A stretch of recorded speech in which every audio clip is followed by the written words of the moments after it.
Selamat datang kembali di Cubis Curhat Bisnis. Gue bacain orang-orang yang curhat soal bisnisnya. Kalau gue bisa bantu, gue akan coba jawab untuk membantu mereka dalam berbisnis. Ini gue mau bahas pertanyaannya Arfugang atau curhatnya Arfugang. Dia bilang gini, dan gue rasa ini relevan karena banyak orang yang mirip kayak dia.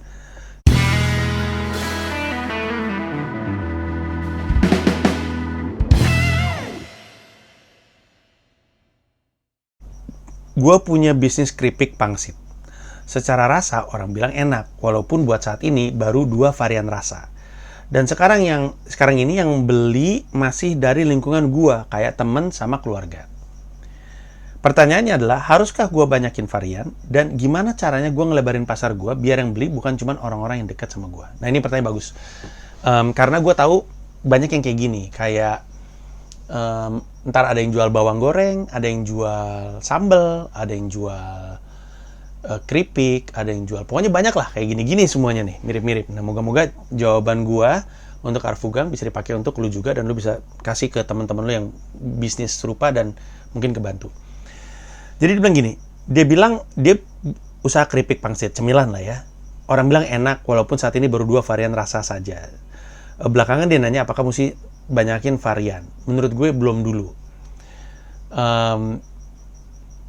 Karena nambah varian rasa tuh biasanya datang dengan investasi tambahan.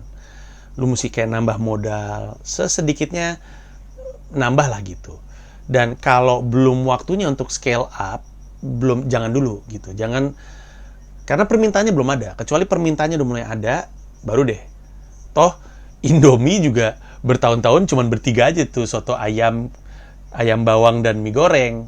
Baru setelah sehat bisnisnya mereka bisa bikin yang aneh-aneh gitu. Jadi gue nggak menyarankan.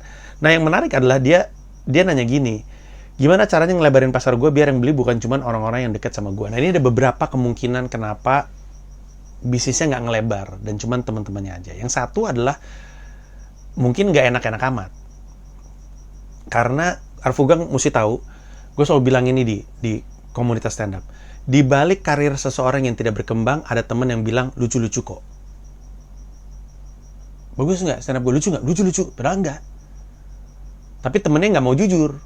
Karena nggak enak gitu. Lucu kok, lucu-lucu gitu. Akhirnya karena disembunyikan dengan white lie, kebohongan itu, akhirnya dia nggak bertumbuh. Nah, bisa aja temen lu bilang enak, padahal mah biasa aja.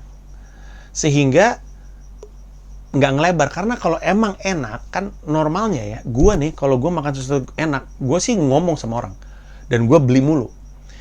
Dan itu sebenarnya targetnya. Jadi targetnya kalau misalkan lu punya bisnis dan baru temen-temen lu yang beli gitu ya, idealnya teman-teman dan lingkungan terdekatnya tuh repeat. Dia beli mulu. Itu tandanya enak.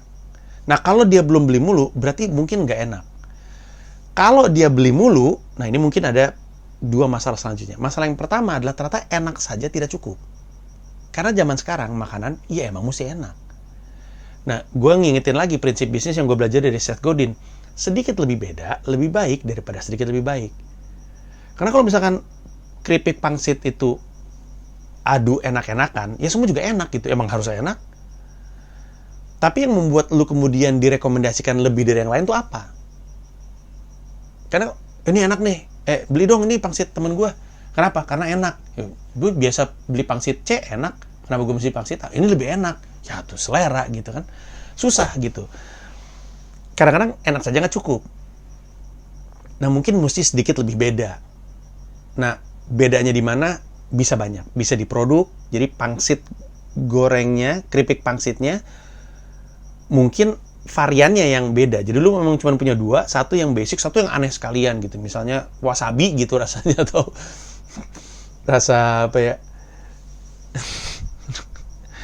Rasa apa ya? Apalah gitu. Pokoknya rasanya aneh lah, rasa jengkol gitu misalnya. Sehingga orang, lu mesti cobain nih keripik ini. Keripik pangsit yang ini. Gue juga ada merek C. Ini rasa jengkol. Kayak gimana tuh gitu. Udah beda aja gitu. Dan tentu produk yang berkarakter nanti akan kebagi 2. Ada yang suka banget dan nggak suka banget. Tapi setidaknya lu ketemu yang suka banget. Yang nggak suka banget ya udah nggak usah lu pikirin gitu. Atau mungkin sedikit lebih bedanya di komunikasinya. Si Yuda Kling punya bisnis bawang goreng. Bawang gorengnya enak. Enak banget bahkan. Tapi yang bikin bawang goreng enak banget kan bukan cuma Yuda Keling. Saat itu aja yang nyodorin ke gue Yuda Keling. Dan Yuda Keling pede banget, dia selalu ngasih sampel. Cobain deh. Dan emang enak banget. Ada daun apa ya? Daun jeruk ya? Apalah gitu, ada rasa bedanya. Tapi yang paling menarik menurut gue dari Yuda Keling adalah label yang dia berikan kepada pembeli. Lu kalau beli bawang gorengnya Yuda Keling itu ya, kalau lu cuma beli satu, beli dua, ada labelnya. Oh, itu kelas apa gitu. Kalau nggak salah bentuknya kayak penghinaan strata sosial gitu, kayak kelas gembel atau apa gitu. Kalau beli banyak kelas apa, kalau beli banyak banget kelas sultan gitu. Jadi konsumennya tuh dikasih label sama dia. Dan itu aja udah unik menurut gue. Ada sense, ada komedinya gitu, ada karakternya gitu. Dari cara komunikasinya. Jadi kalau misalkan ternyata lingkaran terdekat lo teman-teman lo repeat order tapi bisnis lo nggak scale up, ya karena mungkin enak aja sekarang ini nggak cukup. Gini deh, gue suka pakai cerita ini juga. Kalau lu naik pesawat Jakarta Bali, dijadwalkan berangkat jam 7, nyampainya jam 9. Terus lu beneran berangkat jam 7, terus beneran nyampe jam 9, turun dari pesawat, lu nggak akan ngomong apa-apa. Emang seharusnya kan? Tapi kalau misalnya lu mau naik pesawat Jakarta Bali, berangkat dijadwalkan jam 7, dijadwalkan nyampe jam 9. Berangkat beneran jam 7 dan nyampe beneran jam 9, tapi di atas udara ada yang sulap, udah pasti pas lu turun nyalain handphone yang lu bahas pesulapnya. Jadi untuk punya produk yang bagus aja nggak cukup. Harus ada karakternya, harus bikin beda. Nah itu satu alasan kenapa bisnis lu nggak ngelebar. Atau lu nggak ngebantu pembeli lu untuk memudahkan dia dalam menyebarluaskan kabar tentang lu. Gue waktu itu pernah beli keripik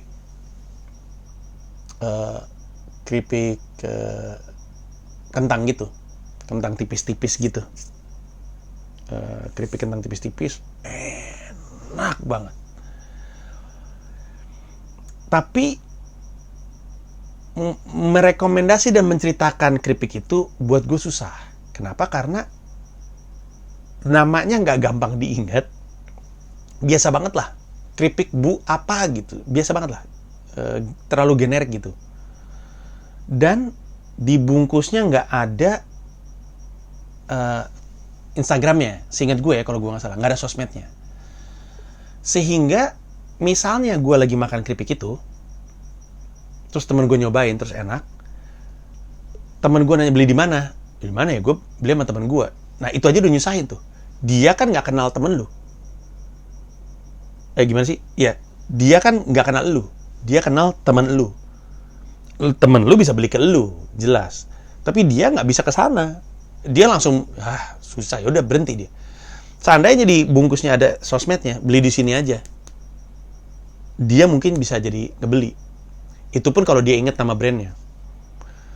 Dan kadang-kadang kemasannya juga terlalu generik, terlalu biasa, sehingga nggak ngebantu temen lu ya, bungkus kemasan lu tuh nggak ngebantu temen lu untuk memudahkan dia untuk cerita. Ya udah pokoknya cari aja yang warna kemasannya pink gitu, plastiknya pink gitu.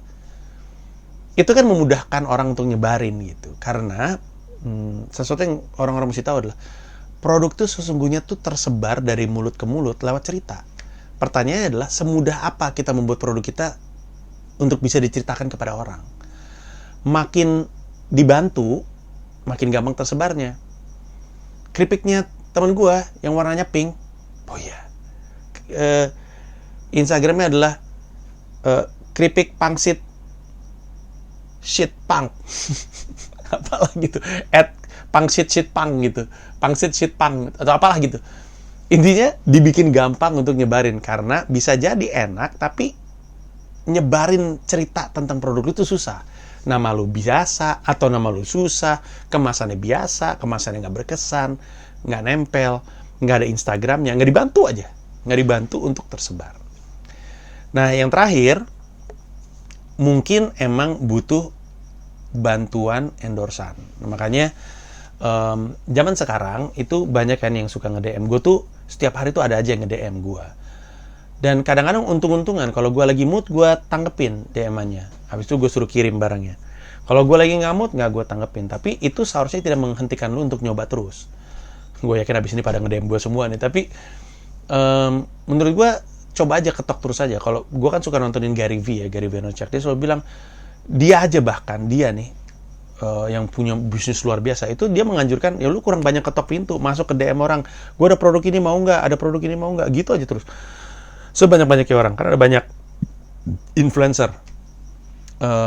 Dan orang yang sama 1 bulan kemudian coba lagi, bulan depannya lagi coba lagi, siapa tahu kali ini tembus gitu, karena emang kadang-kadang untung-untungan. Dan ketika di feature di Instagram story-nya atau di feed-nya, kadang-kadang nolong gitu. Dan menurut gue ya, setidaknya di gue kerasa kok kalau gue suka banget sama produknya, itu kerasa. Dan ketika gue suka banget sama produknya dan kerasa dari postingannya, harusnya berdampak sama penjualannya. Tapi tentu mesti diingat, produk lu mesti bagus dulu sebelum lu lempar ke orang-orang kayak gue gitu. Karena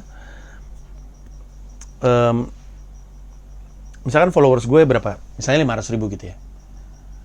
Terus gue posting produk lu di Instastory gue. Dari 500.000 itu mungkin 100.000 pada beli. Tapi ketika 100.000 beli dan dia nggak suka, nggak akan gerak tuh, udah berhenti aja di situ. Ntar yang disalahin influencernya biasanya, oh ternyata nggak oke penjualannya gitu. Tapi kalau misalnya produk lu enak, posting di sosmed gue, followers gue 500.000, 100.000 beli, 100.000 suka, 100.000 itu rekomendasiin lagi, dia cerita lagi di sosmednya. Akhirnya lebih banyak lagi orang kenal sama produk lu, nyebar terus. Makanya dasarnya adalah sebelum promosi gila-gilaan, produknya harus oke dulu. Setelah produknya oke, baru promosi yang bagus. Gitu ya, Arfugang atau siapapun yang lagi jualan yang kayak gitu, semoga ada manfaatnya. Dan untuk siapapun yang suka nge-DM gue, ya untung-untungan aja. Kadang-kadang gue ngeliat produk lu, gue nggak tertarik sama produk lu, gue kagak beli. Kadang-kadang gue ngeliat produk lu, gue tertarik sama produk lu, gue yain gitu. Saat ini kalau lu ngasih daging-dagingan itu nggak gue tanggepin biasanya, karena gue lagi nggak makan daging. Sambel mungkin gue tanggepin, bawang goreng mungkin gue tanggepin, apapun yang plant based mungkin gue tanggepin. Tapi untung-untungan juga, gitu ya. Semoga ada bantuannya. Semoga ada ilmu yang bisa ngebantunya ya. Makasih banyak, Goks.